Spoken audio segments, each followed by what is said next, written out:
So hello and welcome back to Blake's Den, and a very big hello to all the new subscribers who have joined the channel lately. In this video I'm going to be putting the rear subframe back on my 1989 Austin Mini Designer.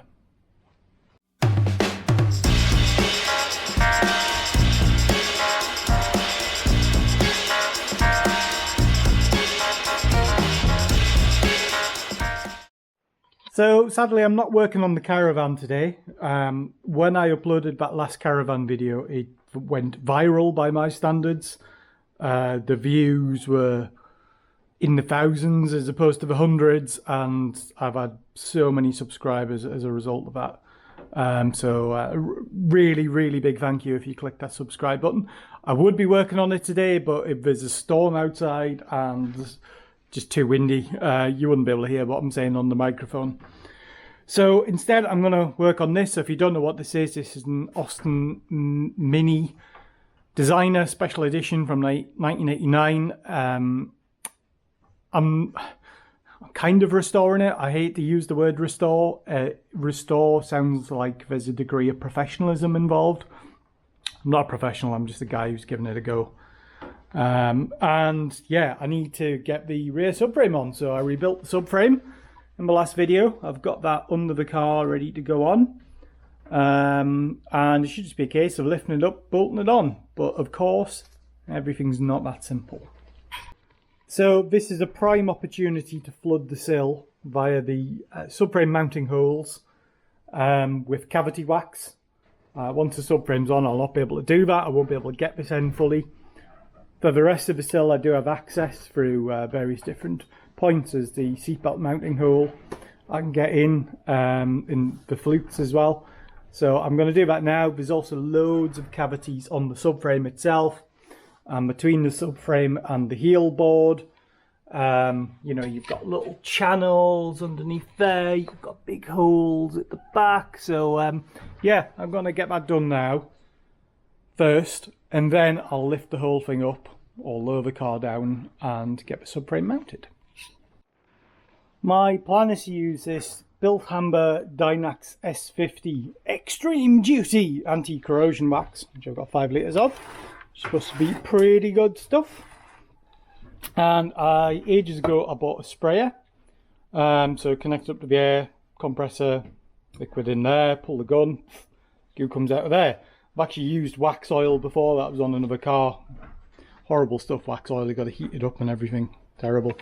And to get into the sills, I've made this concoction here. So this screws into there. And then in the end, there's a very thin bit of tube.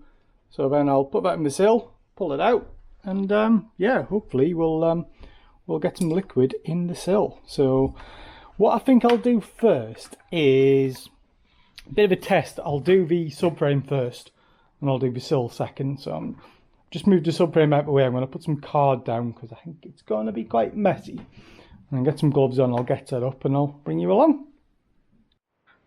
So I've just put a small amount in the tub, and you can see it's like treacle. Ignore the other waxy stuff in there. That's just remnants of wax oil. That shouldn't be a problem. So I've turned the pressure down to about 3 bar on the compressor, and we'll see what this does. We'll try just a test piece on the top first. Yeah, you can see it's coming through now. That's going on quite well actually. It's like a browny colour when it comes out. So I'm just going to make sure I've got all the cavities done.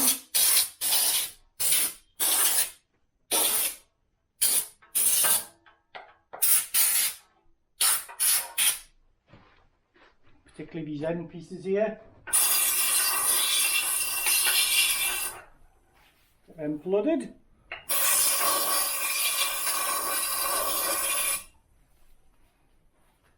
Yeah, that's not too bad, that actually.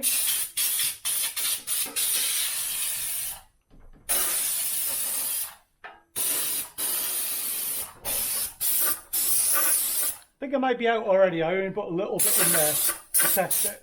So I'm just going to keep on covering this, and yeah.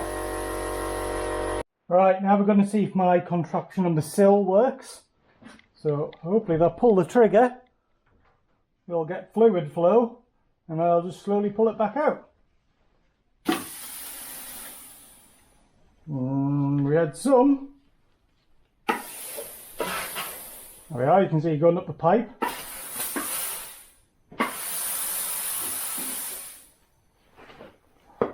Quite hard to do this, but I'll just keep the pressure on, the compressor might fire up, and I'll just slowly pull this out.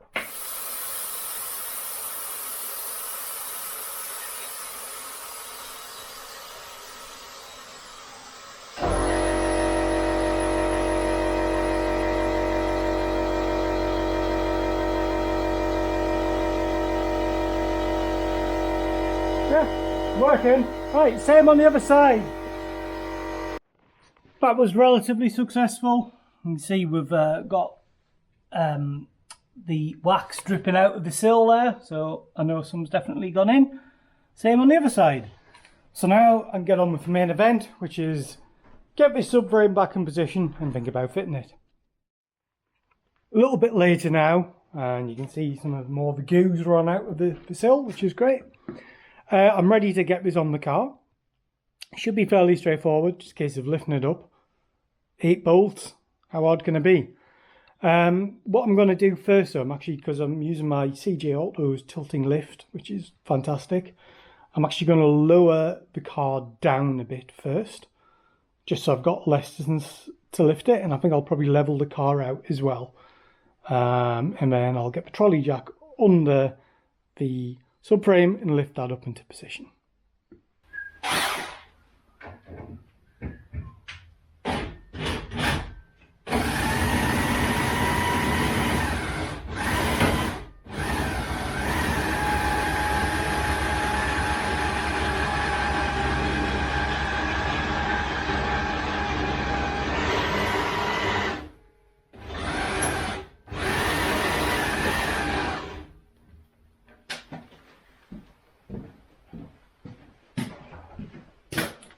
That should do that. Pull this forwards and backwards. Yeah, that's much better. Right, I'm going to grab the trolley jack now, and I'm going to put a piece of wood under the subframe so I can jack the whole thing up in one easy go. Right, this is when it's going to get a bit sketchy. So I need to jack it up and sort of reposition it at the same time, both sideways and backwards and forwards. So I've got a bit of wood under the subframe.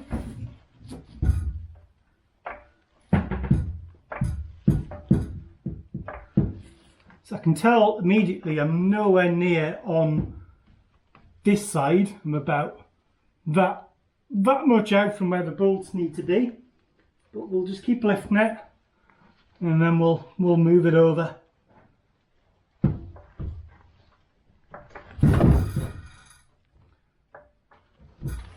Catching on something there?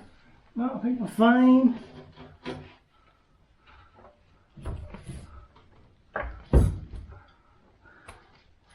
Right, so now I need to shove this over a bit. He says. Easier said than done. I think it's caught on the sill. Put it down a touch.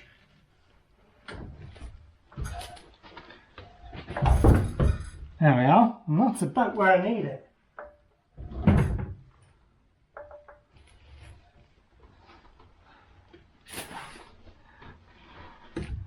Bit more up front, I think. I think I'm about to fall off me. The bit of wood is about to come off, so I think I'm going to have to then swap to some axle stands now to reposition it. Right, with help of some axle stands, I've repositioned it a bit. And yeah, we are perilously close to having this in position now. So another pump on the jack. Right, that is about where I need it. I can tell straight away from this side that I'm a little bit off on the hole positions, but I can probably wiggle that over with a pry bar or something, and we'll check the other side.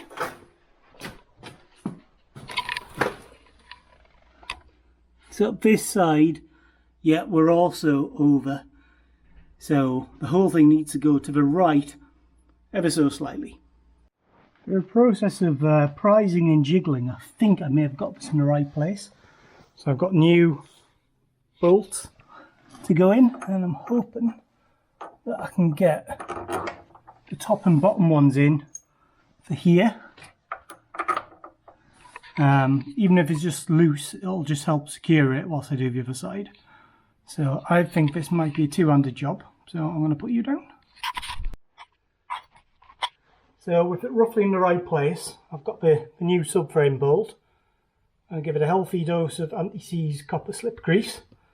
Also got the spring washer on, the lock washer, and I should be able to drive this in. So it's a 1/2 inch size bolt.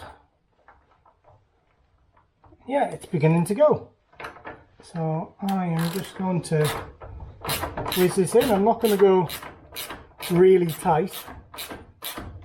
All I want to do is really to secure it for now.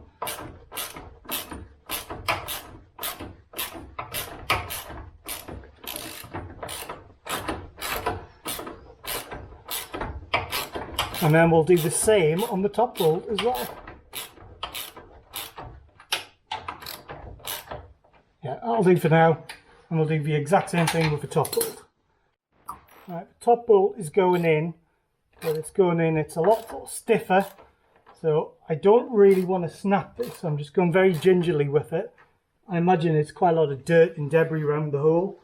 I did have to weld on a new nut on the back, so it could be that, but it's going in now. So I'll repeat the process on the other side. On bridge we have a problem. Getting the bolts in, the front bolts for the rear subframe on the other side. And I got one in, but it stripped the bolt. You can see. Don't know if you can see that, probably won't focus, but quite damaged. I thought, I wonder if these new bolts are made of some kind of cheese, and I'll use one of the older bolts. And it's done the exact same thing. So, that means one of two things. One, the bolt's either going in a funny angle, but then I would have thought it would just jam up if it was doing that. Or two, there's something funky with that nut in the heel board it's going into. Ideally, what I need to do is run a tap down there and re-tap that hole, but I've not got a 1/2 inch Imperial, I don't even know if it's UNF, I think it's UNF tap. So I need to get creative to think how can I make that hole work. So back in the corner of my mind, I remembered you can chase a thread or sort of tap a thread using the bolt you want to use. If you cut a notch down it, the idea is that it'll, as you wind it in, the two ends sort of get closer together and it basically forms the shape of a tap. So since this is one of the old subframe bolts and I've got nothing to lose, I'm going to give this a go. So yeah, I'll let you know if it works. It only went and worked first time. So yeah, that's sort of put itself in there and cleaned up the thread. So now what I'm going to do, I'm going to deliberately take it back out. And then I'm probably going to either use one of the new bolts, probably tidy it up a bit, just, you know, round off the edges, the sharp edges where it's stripped. And then, yeah, we should be hot to trot. Yeah, love it when a plan comes together. That's not a bad fix for a 5 o'clock on a Friday afternoon where all the shops are shut and you need to get yourself out of the hole. Do that. It's a temporary fix. I've left that half cut down bolt in. I'm gonna have to get some new bolts. All of my good long ones have now been stripped, but I can probably still use them on the back. Well, I might be able to use them. What I'm going to do now, I'm going to try and get some of the back bolts in. So you got 4 bolts, 1, 2, and then 3, 4. So I can see straight away they're not lining up very well. So there'll be a bit of jiggling to get that into position. So I think I'll start on this side because I think it might be easiest. Well, that was super easy. Got the 2 bolts in. Also, shout out to the guy who told me this was on the wrong way around. I did swap that around. Can't actually see what difference it makes, but it's the right way around now. I knew something was wrong when I was doing it, but I couldn't remember what. I have cheated ever so slightly here. That bolt is a 1/2 inch bolt. That bolt is an M8 bolt because of the issues I had with the bolts getting chewed up and they just wouldn't work. I had a load of these bolts, which are nearly the same. M8 is nominally 13mm across flat on the head. 1/2 inch UNF is I think it's 12.7 across flat on the head.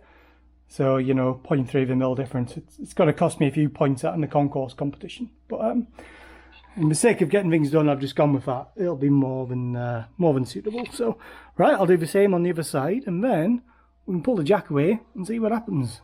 And I've got the 2 in that side. They were a bit troublesome. I had to sort of prise them over with a punch just to get the hole in position, get one bolt through, and then get the other bolt through. So I knew this corner would be problematic. You can see there's accident damage here. It's taken a bump in the past. So I think those holes are slightly out from where they need to be. But we're all there. We're all connected up now. Apart from that one bolt down there, which is the one which failed. Right, I'm going to go around and torque everything up. Then we'll pull the jack away and hopefully we'll have a subframe and mini shell as one. I checked the Rover Workshop manual and it says all the bolts subframe to body are 25 Newton meters, which is pretty low. It's about the same as what you'd put a spark plug in at. My torque wrench actually starts at 28, so I'll not be checking the torque on them, but I'm happy that they're not going to fall off. Right, moment of truth. I pop you down here and I let the jack down. Ta-da! So the subframe is now attached to the car.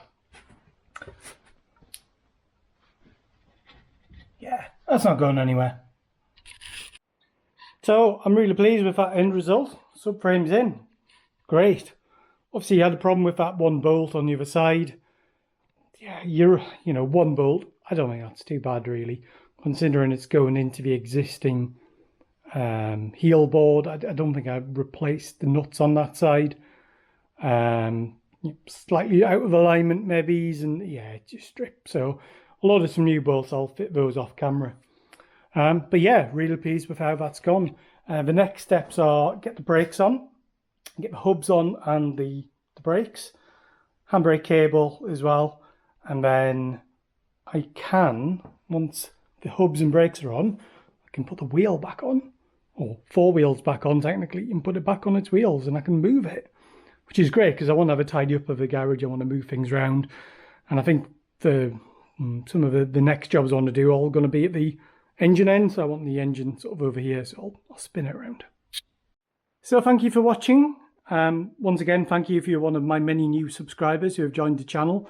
This is just one of the things I do. I've got an old Land Rover, I've got another old Mini, I've got a couple of old tractors as well as a caravan, plus a whole load of other things which I end up getting my hands on. So yeah, please click subscribe if you haven't clicked subscribe already. Please leave a comment below. I always respond to my comments. And if you liked the video, press the like button. So thanks for that, and I'll see you in the next video. Bye for now.